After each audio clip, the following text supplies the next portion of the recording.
नमस्कार। आज हम हल्क होगन के निधन से जुड़ी जो भी खबरें और रिपोर्ट्स आई हैं उन पर थोड़ी गहराई से बात करेंगे। हमारे पास कई सारे लेख हैं, रिपोर्ट्स हैं। कोशिश यही है कि इन सब में से खास बातें निकालें और समझें कि रेसलिंग और पॉप कल्चर के इतने बड़े नाम का जाना क्या मायने रखता है। चलिए शुरू करते हैं। तो सबसे पहले वो दुखद खबर, टेरी जीन बोलनिया, जिन्हें हम सब हल्क होगन के नाम से जानते हैं, वो 24 जुलाई 2025 को नहीं रहे। 71 साल के थे वो, फ्लोरिडा में क्लियर वाटर में जो उनका घर है वहीं पर। जी बिल्कुल। और जो शुरुआती रिपोर्ट्स हैं उनके मुताबिक मौत की वजह कार्डियक अरेस्ट बताई जा रही है। खबर यह भी है कि फर्स्ट रिस्पॉन्डर जो थे उन्होंने करीब 30 मिनट तक सीपीआर की कोशिश की थी, मतलब वो सीने पर दबाव देकर सांस लौटाने की कोशिश, लेकिन अस्पताल ले जाने पर उन्हें मृत घोषित कर दिया गया। अधिकारियों का कहना है कि इसमें कुछ भी संदिग्ध नहीं है। जांच सामान्य प्रक्रिया के तहत ही हो रही है। एक दुखद घटना है बस। उनके जाने से कुछ हफ्ते पहले से ही उनकी सेहत को लेकर बातें तो चल रही थीं, चिंताएं थीं। सुनने में आया था कि उन्हें सांस लेने में थोड़ी दिक्कत हो रही थी, वजन भी कम हो गया था और वो ऑक्सीजन सपोर्ट पर भी थे। हालांकि उनके परिवार ने और मैनेजमेंट ने पहले तो यही कहा था कि सब ठीक है, सार्वजनिक तौर पर। हाँ, और ये भी याद रखना जरूरी है कि इसी साल 2025 के वसंत में उनकी रीढ़ की हड्डी की एक बड़ी सर्जरी हुई थी। उनकी पत्नी ने उस टाइम साफ भी किया था कि ये जो अफवाहें थीं लकवे की या ब्रेन डैमेज की, वो सब गलत थीं। अच्छा। पर ये तो साफ है कि स्वास्थ्य से जुड़ी परेशानियां तो थीं, वो उन्हें घेरे हुई थीं। हाँ, वो तो था।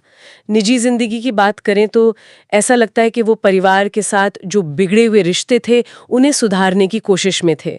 सालों की अनबन के बाद पिछले साल ही सितंबर 2023 में बेटी ब्रुक से उनकी आखिरी बार बात हुई थी। और उनके बेटे निक ने भी फादर्स डे के आसपास एक काफी इमोशनल पोस्ट शेयर किया था। हाँ, तो शायद आखिरी वक्त में वो रिश्तों को संजोना चाह रहे थे। बिल्कुल, लगता तो यही है। और उनके जाने पर दुनिया भर से लोगों ने दुख जताया है, मतलब हर तरफ से।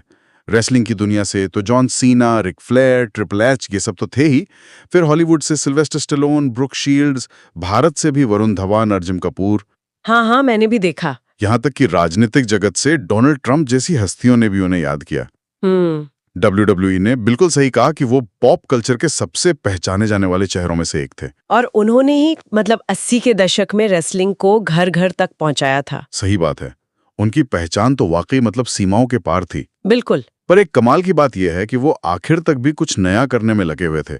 इसी साल 2025 की शुरुआत में उन्होंने एरिक बिशॉफ और कुछ और लोगों के साथ मिलकर रियल अमेरिकन फ्रीस्टाइल यानी RAF नाम से एक नई फ्रीस्टाइल रेसलिंग प्रमोशन शुरू की थी। हाँ, बिल्कुल।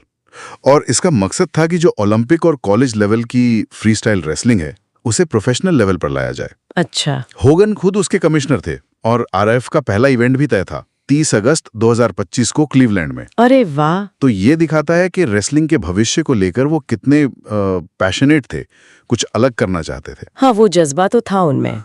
अच्छा, और फिर एक ऐसी चीज हुई जिसके बारे में शायद ही किसी ने सोचा होगा। उनके निधन की खबर आई और उसी समय ओजी ऑसबॉर्न के निधन की भी खबर थी। तो उनके नाम पर बने एक अनऑफिशियल मीम टोकन की कीमत एकदम से आसमान छू गई। हाँ, हल्क नाम का टोकन था, वो करीब 122,000% बढ़ गया। ये क्या चीज है? हाँ, ये थोड़ा समझने वाली बात है।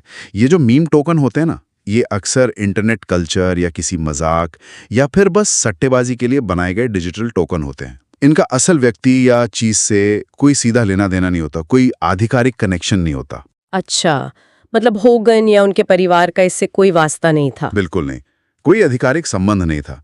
ये तो बस दिखाता है कि आज के डिजिटल जमाने में कैसे किसी भी सेलिब्रिटी से जुड़ी घटना का असर फॉरेन फाइनेंशियल स्पेकुलेशन, एक तरह की सट्टेबाजी का रूप ले लेता है, भले ही वो पूरी तरह से अनऑफिशियल हो। तो कुल मिलाकर तस्वीर ये बन रही है कि एक आइकॉन चला गया, जिसके पीछे सेहत से जुड़ी एक लंबी लड़ाई थी, परिवार से रिश्ते सुधारने की कुछ अधूरी कोशिशें भी थी, और एक ऐसी विरासत छोड़ गए हैं जिसे पूरी दुनिया याद कर रही है। हाँ। और एक नया सपना भी था जो शुरू होने से पहले ही थम गया। बिल्कुल। और साथ में डिजिटल दुनिया का ये अजीब सा अक्स भी है कि उनकी मौत की खबर पर किसी अनजान अनऑफिशियल मीम टोकन का दाम हजारों % उछल गया। हाँ। ये आज के दौर की एक अजीब सच्चाई है, एक तरह से। सही कहा।